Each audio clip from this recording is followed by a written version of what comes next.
Genesis chapter 38. About that time, Judah parted from his brothers and pitched his tent near a certain Adulamite named Hira.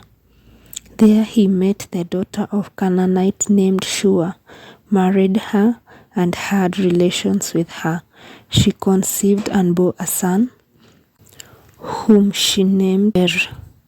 Again she conceived and bore a son, whom she named Onan. Then she bore still another son, whom she named Shelah. They were in Chezib when he was born. Judah got a wife named Tamer for his firstborn Er, but Er, Judah's firstborn, greatly offended the Lord, so the Lord took his life. Then Judah said to Onan, "Unite with your brother's widow in fulfillment of your duty as brother-in-law, and thus preserve your brother's line." Onan, however, knew that the descendants will not be counted as his. So whenever he had relations with his brother's widow, he wasted his seed on the ground to avoid contributing offspring for his brother. What he did greatly offended the Lord, and the Lord took his life too. Therefore Judah said to his daughter-in-law Tamer, "Stay as a widow in your father's house until my son Shelah grows up," for he feared that Shelah also might die like his brothers. So Tamer went to live in her father's house.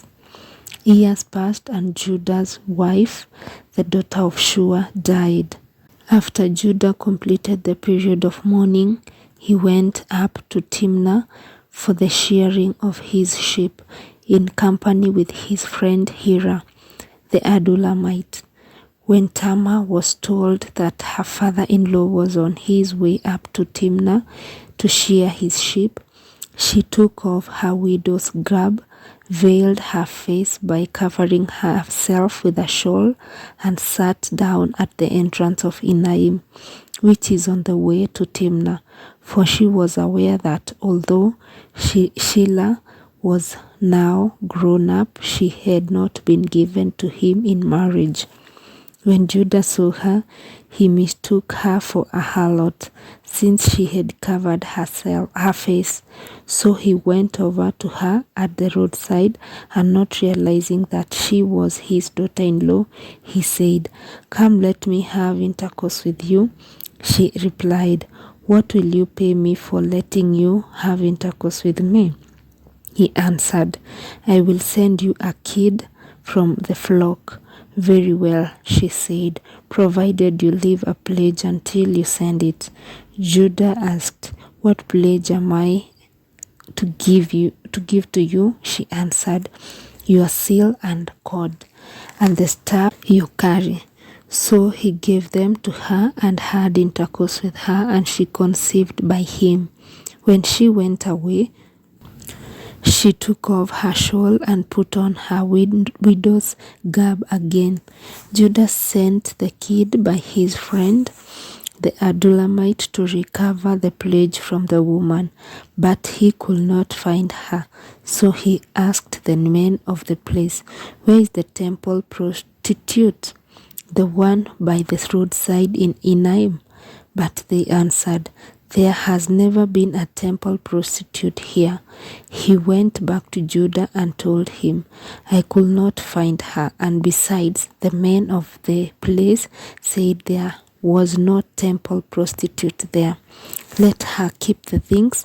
Judah replied, "Otherwise we shall become a lying stock. After all, I did send her the kid, even though you were unable to find her." About 3 months later, Judah was told that his daughter-in-law Tamer had played the harlot and was then with child from her harlotry. "Bring her out," cried Judah. "She shall be burned." But as they were bringing her out, she sent word to her father-in-law, "It is by the man to whom these things belong that I am with the child. Please verify," she added, "whose seal and cord and whose staff these are."